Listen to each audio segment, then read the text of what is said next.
1643년도에 150명 가량의 이제 신학자들이 이제 영국과 스코틀랜드 신학자들이 모여서 감사합니다. 모여서 여기에 모였는데요. 혹시 여기가 어딘지 아시는 분 계실까요? 모르겠죠? 저희 힌트를 드리자면 주보 뒷변에 나와 있네요. 웨스트민스터라는 곳입니다. 웨스트민스터 앱이라는 곳에 모여서 저희가 믿고 있는 이제 개혁주의 신앙을 이제 정리를 하였습니다. 고백서로 쓰였고 더 쉽게 이해할 수 있도록 문답서로도 정리를 해주었는데 그 중에 첫 번째 되는 질문, 1번 질문인데요. 다 같이 읽겠습니다. 시작. 자, 그럼 여기서 퀴즈예요. 이게 하나님이 저희들 향해서 원하시는 인간의 목적은 무엇일까? 우리가 왜 살아갈까? 두 가지 제가 옵션을 드릴 텐데 여러분들이 생각하시는 것을 맞추면 좋을 것 같습니다. 자, 사람의 첫째 목적은 하나님이 영화롭게 하고 1번 다 같이 읽어볼게요. 시작. 자, 2번 다 같이 읽어볼게요. 시작. 헷갈리시죠? 1번일까요? 2번일까요? 뭐지? 둘 다 맞는 말 아닌가? 이런 생각 안 드시나요? 뭐지? 기쁘시게 하는 게 즐거워하는 건가? 혹시 헷갈리시잖아요, 그죠? 저도 이걸 헷갈렸어요. 이 퀴즈를 지금 이제 1번 생각하시는 분들 손 들고 2번 생각하시는 퀴즈를 할 건데, 자, 헷갈리시면은 이게 눈치가 그래도 굉장히 중요하잖아요, 여러분, 그죠? 이게 너무 당당하게 하지 마시고 눈치껏 이게 정답이 무엇일까? 1번일까 2번일까? 너무 고민이 되신다. 1번인가? 2번인가? 모르겠네 하시면 여러분들 눈치껏 잘 해주시면 되겠습니다. 자, 1번이라고 생각되시는 분들 손 들어 보실까요? 할렐루야. 자, 할렐루야. 감사합니다. 자, 2번이라고 생각되는 분들 손 들어 볼까요? 잠깐만, 박수 감사합니다. 우리 어떻게 여러분들 역시 인앤아웃 이게 잘 배우셨어요, 그죠? 저는 처음에 읽었을 때 당연히 1번이라고 생각하고 잘못 읽었던 기억도 나요. 하나님 기쁘시게 해드리는 게 제일 중요하지. 하지만 우리 신앙의 선배들은 그것보다도 더 나아가서 우리가 하나님을 즐거워하는 것 또한 굉장히 중요하다라고 이야기를 하셨습니다. 그래서 존 파이퍼 목사님은 이렇게 이야기하셨어요. 다 같이 읽어볼까요? 시작.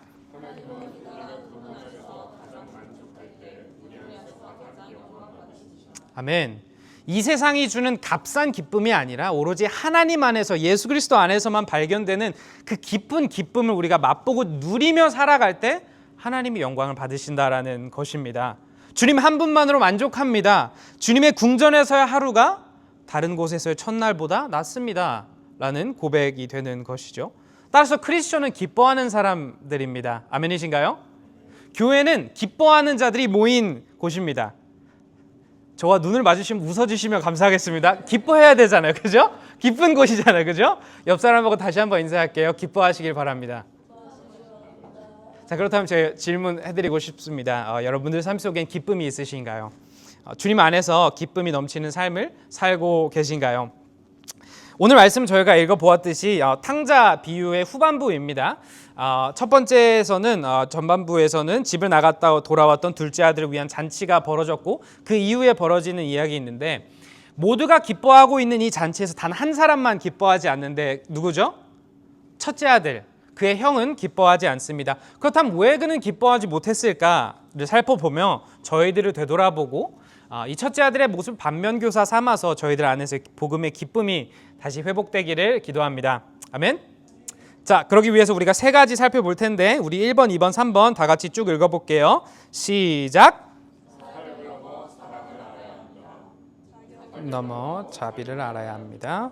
종교를 넘어 복음을 알아야 합니다. 아멘. 자, 첫 번째로 사역을 넘어 우리가 사랑을 알아야 합니다. 25절에서 26절 다 같이 읽어주시길 부탁드립니다. 시작. 한편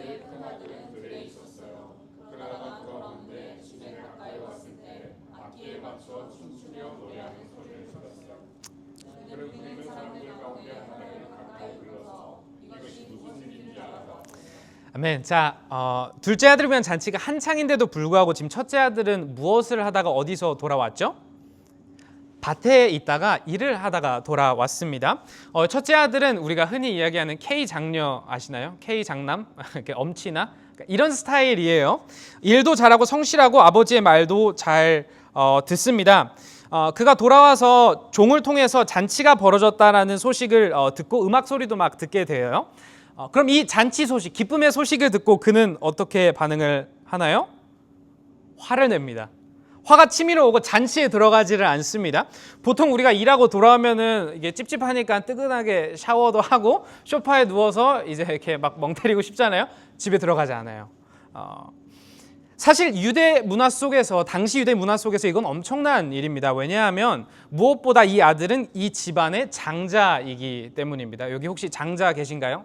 장자, 다들 둘째, 셋째 장자세요? 축하드립니다. 축하. 굉장히 중요해요. 유대권에서 장자권은 굉장히 중요합니다. 장자는 가정의 총책임자예요. 가정의 일을 총괄하고 소유를 돌보고 집안의 명예를 지키는 사람입니다. 나아가 장자는 유산의 2배를 받습니다. 할렐루야? 이신가요? 할렐루야. 전 둘째예요. 그래서 이게 참 아쉽죠? 오늘 비유에서도 첫째 아들은 3분의 1을 받았을 것이고 둘째 아들은 3분의 1을 받았을 것입니다. 살찐 송아지는 얼추 80인분이 넘는 음식인데 이런 장소에 보통 동네 사람들이 다 옵니다. 그런 상황에서 동네 사람이 다 모인 상황에서 첫째 아들이 잔치에 참석하지 않았다라는 것은 당시 동네 사람들로 하여금 수군수군 되게끔 만들었을 거예요. 왜? 장자는 어디 있대? 첫째 아들은 왜 들어오지 않는데? 이 상황 자체만으로도 이 아버지에게는 수치이자 모욕이라는 것입니다. 여기서 우리가 첫째 아들의 모습을 보면서 우리가 알 수 있는 것은 무엇이냐면 우리가 사역을 열심히 해도 기쁘지 않을 수 있다라는 것입니다. 사역을 열심히 해도 우리가 사랑을 모를 수 있다는 것입니다. 우리가 편의상 교회에서 하는 일을 사역이라고 부르죠. 하지만 사실 사역은, 사역의 사자는 시키다라는 뜻이고 역은 그냥 일이라는 뜻이에요. 그래서 쉽게 풀어서 설명하자면 사역은 하나님이 시키셔서 하신 일입니다. 그렇게 생각을 하면 우리가 교회에서 하는 섬김 말고도 우리가 하는 모든 수고는 사실 주님이 맡기시고 시키신 일이어서 사역에 포함이 되기는 해요. 생활비 버는 것도 하나님의 사역이 될 수도 있는 겁니다. 누구는 기쁘기 위해서 사역을 합니다. 그리고 실제로 사역을 하다 보면 조금의 기쁨이 있는 것 같습니다. 혹시 찬양팀으로 섬겨보신 분 계신가요? 찬양팀? 저도 어릴 때 막 찬양, 막 베이스 치고 드럼을 열심히 했어요. 사실 제가 우리 이지훈 목사님을 처음 만나게 됐던 것도 연합 찬양팀에서 처음 뵀었어요. 저는 대학생이었고 목사님이 당시 전도사님이셔서 찬양 인도를 하시고 저는 베이스를 쳤던 것 같아요. 그죠? 목사님 베이스를 치셨고 제가 틀리면은 목사님 눈치를 보면서 아셨으려나? 근데 지훈 목사님이 안타깝게도 예전에 베이스를 치셔서 제가 틀리면 다 하셨어요. 그래서 굉장히 부담스럽게 이렇게 처음 만났던 기억이 있는데 찬양팀을 하면 너무 즐거워요. 그렇죠? 막 또 수련회 같은 데 가면은 우리 막 기차 만들면서 막 춤추고 막 와 이런단 말이에요. 그죠? 기쁩니다. 무엇인가 만들어져가는 성취감, 성장하고 있는 듯한 보람, 사역을 하다 보면, 일을 하다 보면 그런 조금의 기쁨을 맛보기도 하고, 그래서 누구는 이 기쁨의 교회를 다니는 건가? 이 공동체와 함께 뭔가를 이뤄가는 이 재미의 기쁨을 다니는 건가? 생각을 하기도 합니다. 하지만 그 기쁨이 영원히 가던가요? 아니죠.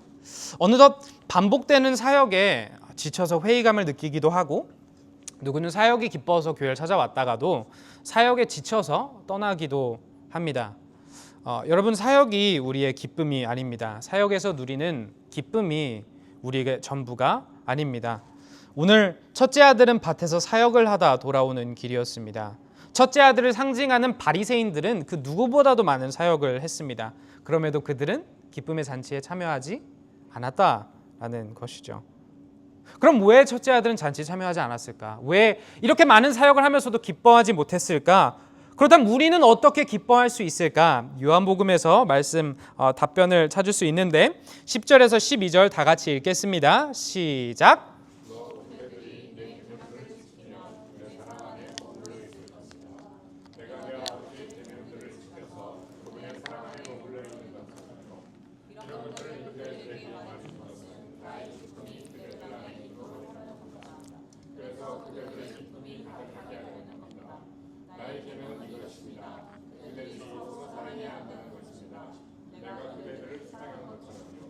아멘. 예수님이 직접 하신 말씀입니다. 우리가 먼저 중간 11절 먼저 보기를 소망하는데 예수님이 지금 이 말씀을 저희들에게 주신 목적이 무엇인가요? 예수님의 기쁨이 우리 안에 있게 하고 그 기쁨이 넘치게 하기 위함입니다. 그러면 예수님의 기쁨이 우리 안에 넘치기 위해서 우리가 무엇을 해야 할까? 10절 보면 이렇게 얘기하는데 내 계명들을 지키면 내 사랑 안에 머물러 있을 것입니다 라고 이야기를 해요. 우리가 하나님 사랑 안에 계명을 지킬 때 하나님의 사랑 안에 머물게 되는 것이고 하나님의 사랑 안에 머물 때 기쁨이 넘치게 한다는 것입니다. 그렇다면 여기서 예수님이 우리에게 주셨던 계명은 무엇인가? 우리가 하나님 사랑 안에 머물기 위해서 우리가 지켜야 하는 계명은 무엇일까? 12절 이렇게 이야기합니다. 나의 계명은 이것입니다. 그대들이 서로 사랑해야 한다는 것입니다. 이해가 되시나요? 우리에게 주어진 계명을 지키면 하나님 사랑 안에 거하게 되고 그 사랑 안에 거하면 기쁨이 넘치게 될 텐데 이 계명이 무엇이에요? 서로 사랑하는 것. 우리 옆 사람 보고 인사할게요. 사랑합시다. 사랑합니다. 사랑합니다. 기쁨은 사랑에서 흘러나온다는 것입니다. 사랑은 뿌리이고 기쁨은 열매라는 것입니다. 우리는 사랑을 할 때 넘치는 기쁨을 경험한다라는 것입니다. 여기서 우리가 신학적으로 하나님 사랑 안에 머물게 된다는 것은 정말 말 그대로 태초전부터 계셨던 하나님의 삼위일체 완벽한 연합, 완벽한 교제, 완벽한 기쁨, 그 완벽한 사랑 안에 우리가 동참하게 되는 것입니다. 그 안에서 나오는 흘러넘치는 기쁨과 사랑 안에서 우리들 가운데서도 기쁨과 사랑이 넘치게 되는 것이죠.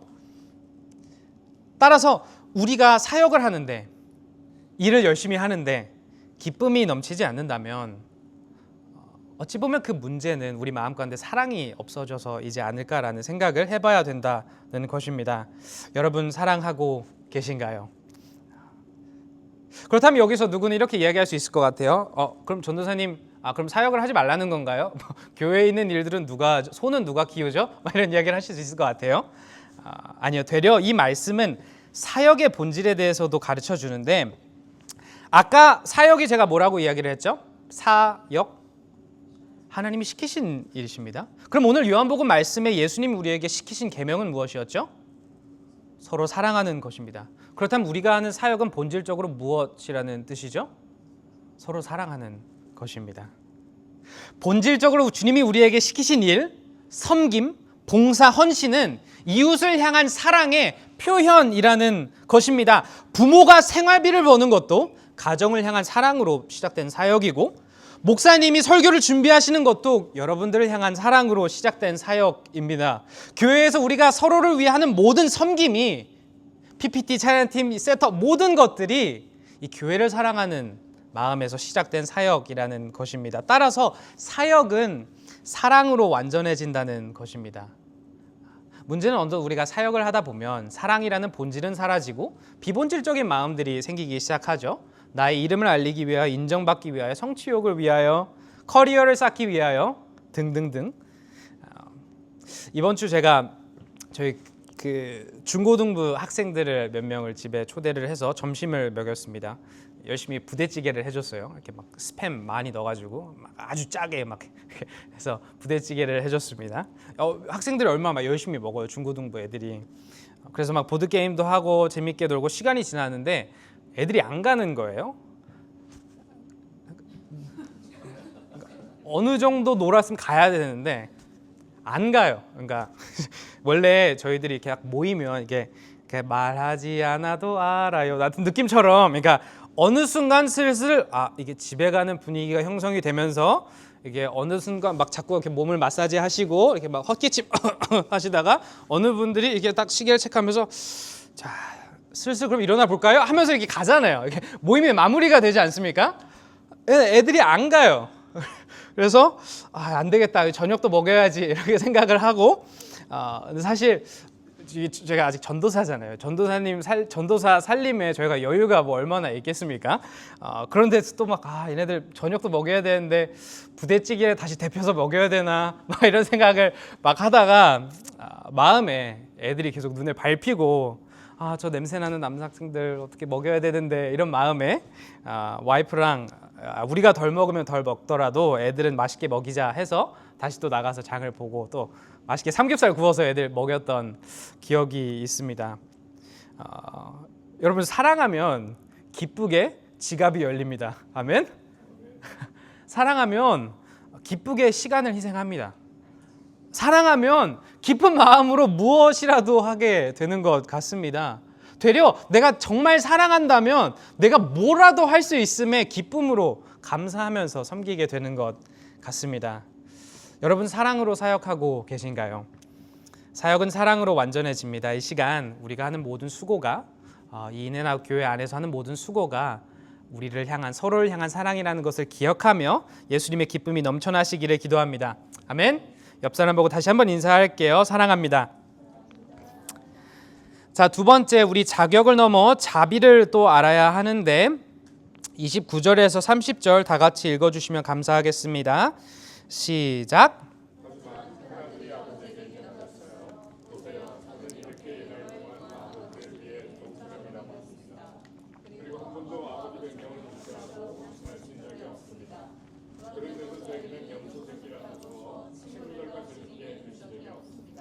그러나 아버지의 이 아들은 아버지가 먹고 살 재산을 몸파는 여자들과 모조리 들어먹고 왔습니다.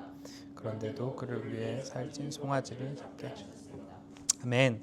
우리가 쭉 읽어보면 결국 첫째 아들의 불만은 무엇인가요? 둘째 아들은 자격이 없다는 것입니다. 나는 자격 있는 아들, 저 둘째 아들은 동생은 자격 없는 사람으로 정죄한 것이죠. 여기서 핵심은 무엇이냐면 첫째 아들의 시선입니다. 첫째 아들에게 둘째 아들은 어떤 사람인가? 첫째 아들은 둘째 아들을 어떻게 묘사하고 있나요? 뭐 아버지의 둘째 아들도 아니고 내 동생도 아닙니다. 아버지가 먹고 살 재산을 몸파는 여자들과 모조리 들어 먹고 온 아들입니다. 그럼 그는 본인 스스로는 그에게 어떤 사람이죠? 여러 해 동안 아버지를 위해 종처럼 일하고 있는 사람, 한 번도 아버지 명령을 무시하고 지나친 적이 없는 사람으로 스스로를 보고 있습니다. 단순 팩트만 따지고 보면 틀린 말은 아니지 않나 생각하게 되지만 조금만 더 깊게 살펴보면 이 말과 이 상황이 얼마나 우스운지 우리가 깨닫게 됩니다. 가장 먼저 나는 평생 말 잘 듣는 아들이었다라고 호소하고 있는 지금 이 첫째 아들은 어디에 서 있나요? 잔치가 아닌 아직 집 밖이에요. 집 안에 들어오지 않았습니다. 아직도 집 밖이고 아버지가 대신 나와주신 상황입니다. 장자로서 본인의 책임을 다하지 않은 것이죠. 이 자체만으로도 아까도 말씀드렸지만 아버지는 지금 모욕을 감당하고 계십니다. 둘째로 우리가 여기 보면은 아버지에게 처음에 이야기를 할 때 새 한글이 되게 좋은 것 같아요. 번역이 되게 명확한 것 같습니다. 보세요라고 시작을 합니다. 보세요. 이 보세요의 원어의 어감을 조금만 더 살리자면 어떤 느낌이냐면 이봐 당신과 같은 어감입니다. 아버지를 무시하고 깎아내리는 말투입니다. 시대와 문화를 막론하고 그는 장자로서도 아들로서도 자격 박탈이라는 것입니다. 여러분, 자기 객관화가 되게 중요한 것 같아요. 그렇죠? 철학적으로 소크라테스가 너 자신을 알라라고도 이야기를 했고 심리학적으로는 메타인지라고도 이야기를 합니다. 저희들에게 더 친근한 표현으로는 주제 파악을 잘해라 라는 표현이 또 있죠. 내 스스로를 어떻게 바라보는지가 굉장히 중요합니다. 그렇다면 우리는 모두 원래 어떤 사람들이었나? 로마서 3장 23절 다 같이 읽겠습니다. 시작. 사실 모든 사람이 죄를 지어서 하나님의 영광에 다다르지 못하는 처지에 아멘. 우리는 원래 모두 다 죄인들이었습니다. 아멘이신가요? 이것이 우리 모두의 시작점이었다는 것입니다. 여러분, 위기가 위기인 것을 알지 못하는 것이 가장 큰 위기라고, 첫째 아들의 가장 큰 위기와 위험은 자기 객관화가 되지 않는다는 것입니다. 자기 스스로를 자격 있는 사람으로 착각하고 있다는 것입니다. 제가 대학생 때 어느 예배가 끝나고 그 당시 교회 어떤 한 건물에 테이블에 앉아가지고 간식을 이렇게 먹으면서 청년들과 좀 대화를 나눴어요. 그때 세 가족이 우리 교회에 오면 어떤 사역과 교육을 하면 좋을까 이야기를 나눴습니다. 그때 어떤 분이 이런 이야기를 하셨어요. 제가 학생 때인데 요즘 교회에 사람들이 찾아오지 않는 이유는 내가 생각하기에는 우리가 그들에게 죄인이라고 가르쳐서인 것 같다고. 누가 죄인이라는 이야기를 듣고 싶어 하겠냐라는 것입니다. 그래서 우리는 죄인이라고 말하지 말고 그냥 재밌는 사역, 따뜻한 공동체 이런 역할들만 하자, 이렇게 하면 안 되겠냐라는 것입니다. 한 청년의 이야기였습니다. 물론 믿음이 약한 사람들의 그 마음을 배려하기 위한 그런 따뜻한 마음은 너무나 공감이 되지만 한편으로서 교회가 가르치는 진리를 부분적으로만 가르치는 것이 맞는 것인가? 라는 생각에 저는 개인적으로 좀 오랜 기간 마음이 어려웠던 적이 있었습니다. 여러분, 이런 흐름은 요즘 문화에도 알게 모르게 흘러 넘칩니다. 제가 한 가지 예시로 드릴 텐데, 우리가 한국에서 또 호주에서도 흔히 하는 이야기가 보통 괜찮은 사람들에 대해서 두 가지 기준을 제시하는 것 같습니다. 두 가지 다 같이 읽어볼까요? 시작. 남들에게 피해만 안 주면 된다. 그렇죠. 이런 이야기 혹시 여기서 나 들어봤다 하시는 분들 계신가요? 되게 자주 하는 이야기예요. 실제로 교회 안에서도 자주 하는 이야기고 저도 많이 해봤던 이야기입니다. 하지만 오늘 말씀을 묵상하면서 더 깊게 묵상을 해보았는데, 이런 말들이 사실 우리가 믿는 진리를 참 타협하는 말들이 아닌가라는 생각을 또 하게 됐습니다. 물론 다시 한번 좋은 마음과 좋은 의도로 이런 이야기를 하들 많은 것은 이런 말들을 하는 것은 공감은 됩니다. 뭐 엄청 대단한 사람이 필요 없다. 이 정도면 충분하다라는 것이지만, 첫째로 이 말들은 성경적인가요? 비성경적인가요? 아멘이신가요? 노멘이신가요? 노멘이에요. 노멘. 우리는 원래 본디 뭐예요? 죄인들이란 것이죠. 세상 법을 다 지키고 남들에게 피해 안 주고 살아도 우리는 하나님에게 죄를 범한 죄인이다라는 것입니다. 둘째로 실질적으로도 우리가 조금 더 생각해보면 이 말들이 이게 말이 안 되는 것을 살펴볼 수 있는데, 예시를 드릴 테니 판단은 여러분들이 해보시길 바랍니다. 자, 남편이 있습니다. 아내를 위해 돈도 잘 벌고 선물도 사줍니다. 불륜을 저지르지도 않았습니다. 하지만 마음속에 비밀리에 다른 여자를 품고 사모합니다. 마음으로는 그 여자를 더 생각합니다. 법적인 문제 없고요. 남들에게 피해 안 줬습니다. 괜찮은 사람인가요? 크리스천이 있습니다. 교회도 다니고 예의도 바르고 봉사도 열심히 하고 헌금도 합니다. 행동은 첫째 아들과 같이 바르나 사실 마음속으로는 다른 이들을 정죄하고 하나님을 향한 두려움과 증오가 있습니다. 법적인 문제 없고 남들에게 피해 안 줬습니다. 괜찮은 사람인가요? 괜찮은 모습인가요? 제가 이렇게 이야기하면 누구는 에이 전도사님 그거 그냥 사회에서 두루두루 하는 이야기이지 뭘 그렇게 엄격하게 따지시냐 라고 말할 수도 있고 생각할 수도 있지만, 초심을 잃어버리는 것은 한순간이고 마음의 교만이 심겨지는 것도 한반이면 충분하다고, 은연중에 우리 마음 가운데 심겨지는 이런 비성경적인 기준들로 하여금 우리들의 마음이 첫째 아들과 같이 굳어지는 건 아닌가 생각을 해봐야 한다는 것입니다. 실제로 여러분, 오늘 본문은 두 부류의 사람들을 향한 경고입니다. 첫째로는 아직도 참된 은혜와 자비를 모르고 나 정도면 자격 있다고 생각하는 바리새인들과 같은 아직은 복음을 모르는 사람들을 향한 경고이고, 두 번째로는 분명히 자격이 아닌 하나님의 자비로 이미 구원을 받았다는 것을 내가 알지만 어느덧 신앙생활을 하면서 내가 받았던 그 첫사랑, 첫 자비는 잊어버리고 자격을 논하며 살아가는, 복음의 자비가 아닌 종교적인 모습으로 살아가기 시작한 크리스천들을 향한 경고라는 것입니다. 하나님 처음 만났을 때는 우리 다 겸손하고 순수하게 사랑을 했습니다. 하지만 신앙생활 하다 보면 마음이 무뎌집니다. 전도사, 목사, 장로, 집사, 소그룹 리더, 모태신앙, 내가 해낸 사역과 이룬 자격들을 보면서 교만해집니다. 그러면서 영적인 가족인 교회 안에 있는 형제자매들을 보면서 쟤는 저래서 안 된다, 얘는 저래서 왜 또 말썽을 피우냐 라고 이야기를 합니다. 나는 이만큼 섬기는데 쟤는 뭘 한다고 저렇게밖에 안 섬기냐, 정죄를 하기 시작합니다. 많은 섬김과 사역은 해도 정작 아버지를 놓칩니다. 하나님을 사랑하지 않습니다. 되려 하나님의 자비에 화가 납니다. 나는 이렇게 열심히 섬기는데 문제와 고난을 허락하시고 저기 나만큼 섬기지도 않는 이웃은 왜 잘 먹고 잘 사게 냅두냐고 화를 냅니다. 옛 습관이 무섭다고 불쑥불쑥 첫째 아들 모습이 나오는 것이죠. 자비로 구원을 받은 성도님들 기억합시다. 우리는 자격 없는 사람들입니다. 아멘. 우리는 자비를 입은 사람들입니다. 아멘.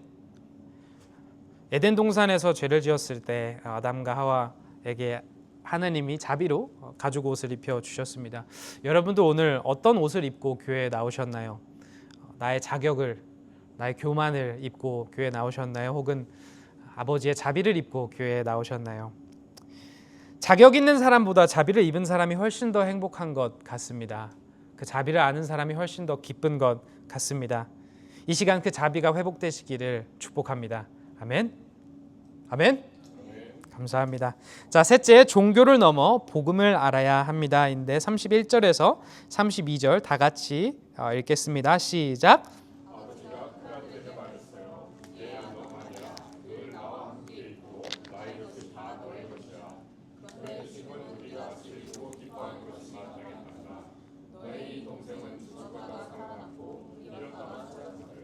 아멘.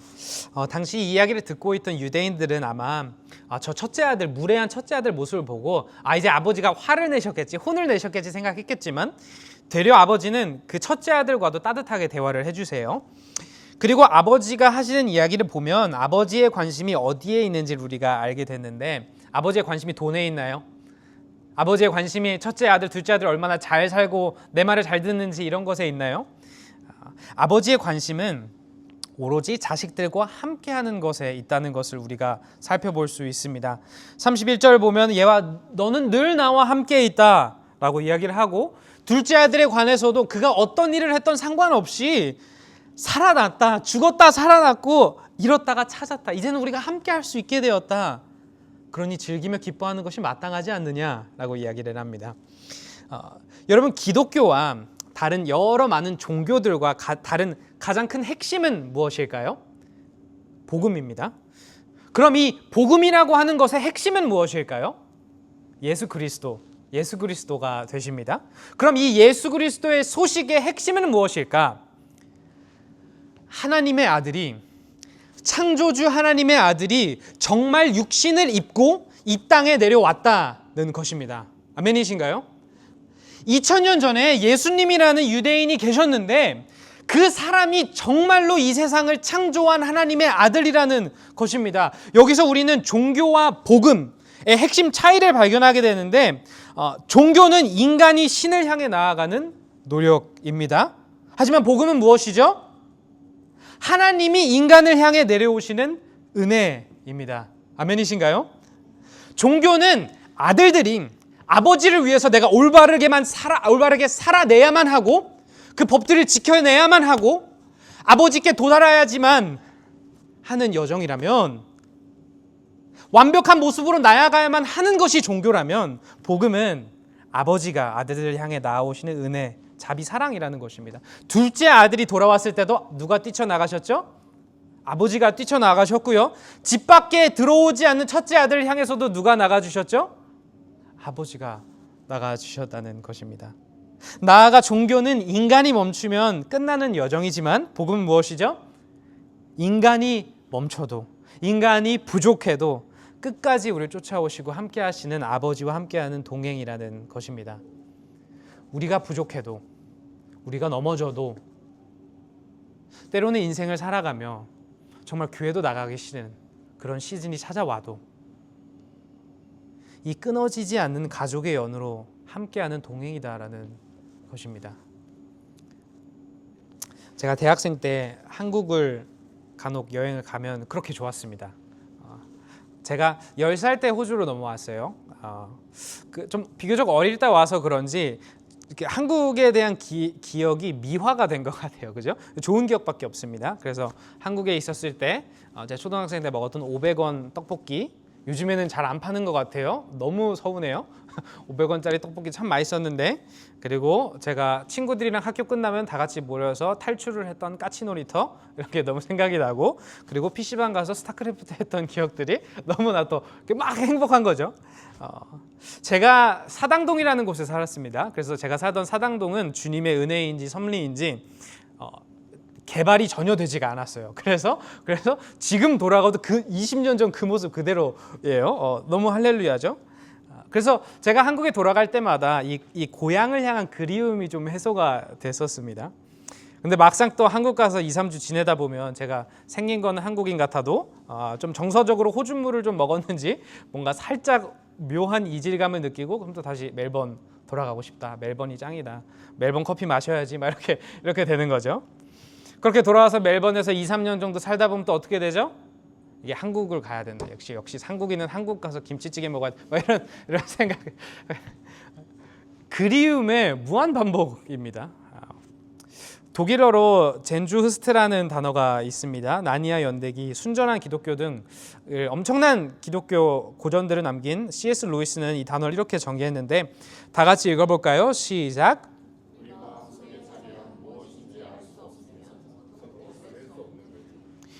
마음속에 분명히 있는데 느껴지는데 어떻게 달랠 수 있는지 모르겠는 해소되지 않는 그런 그리움입니다.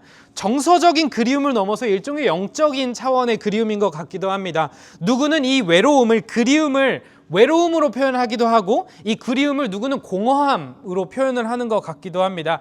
한국을 가면 친구 집에 가면 친정에 가면 해소되겠지 해도 잠시 잠깐이고 친구를 만나면 연애를 하면 결혼을 하면 해소되겠지 해도 잠시 잠깐이라는 것입니다. 우리 안에 절대 이 땅의 것으로 해소되지 않는 어떠한 그리움이 있다. 그럼 이 그리움은, 이 공허함은 도대체 어디서 온 것인가? 성경은 이렇게 설명합니다. 하나님이 에덴 동산을 만드시고 아담과 하와를 창조하셨습니다. 아담과 하와가 죄를 짓고 추방을 당합니다.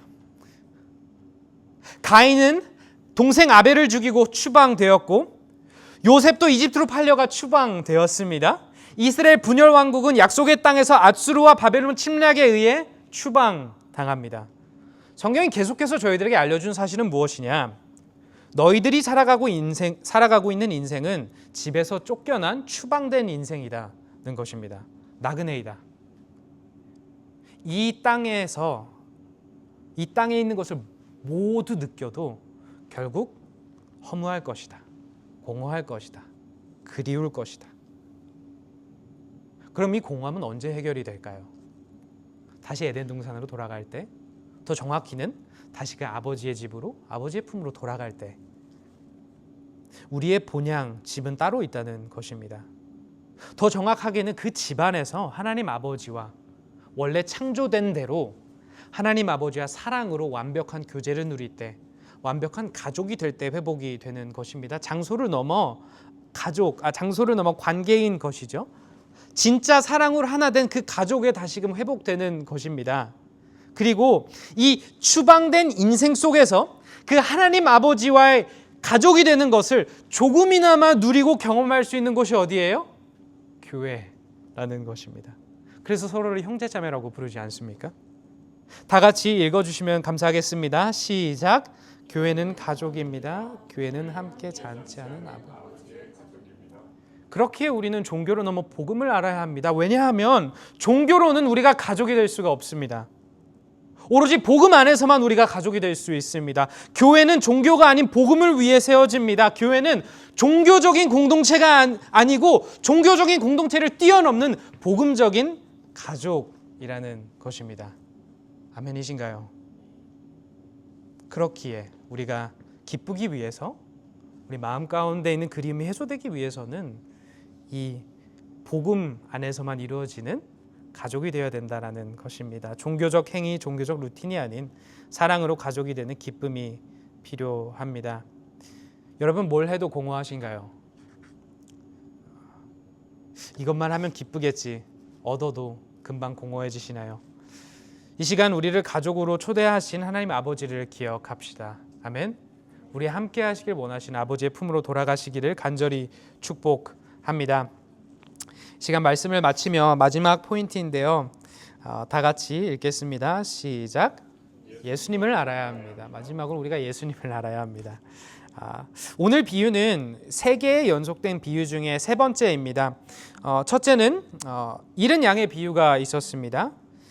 그리고 2번째는 잃어버린 드라크마, 코인의 이야기가 있었고, 바로 이어지는 3번째가 잃어버린 아들에 대한 비유입니다. 우리가 이 비유들을 생각해 보면 양을 잃어버렸을 때 목자가 99마리를 두고 그 한 마리를 향해 찾아갔습니다. 기억나시죠? 드라크마를 잃어버렸을 때도 그 여인이 이 코인을 찾기 위해서 샅샅이 집안을 찾습니다.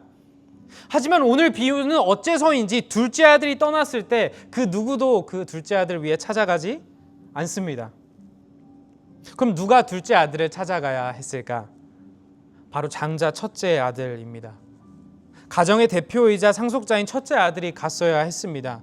하지만 장자였던 집안의 가정의 명예를 지켜야 했었던, 관계를 지켜야 했었던 이 장자는 동생을 말리지도 않고 찾아가지도 않습니다. 되려 이 첫째 아들은 동생을 사랑하지도 않고 그를 부끄러워합니다. 그리고 성경은 이런 불완전한 장자들의 모습으로 가득합니다. 장자 가인은 동생 아벨을 질투해 죽였고, 장자 에서는 동생 야곱에게 고작 팥죽으로 장자권을 팔아넘겼고, 요셉의 형들은 동생 요셉을 이집트의 노예로 팔아넘깁니다. 그리고 오늘 첫째 아들, 동생을 보며 창녀와 놀며 재산을 탕진했다며 비난합니다. 하지만 하나님의 장자이시자 우리의 맏형 되신 예수님은 다르다는 것입니다. 히브리서 2장 11절 다 같이 읽겠습니다. 시작.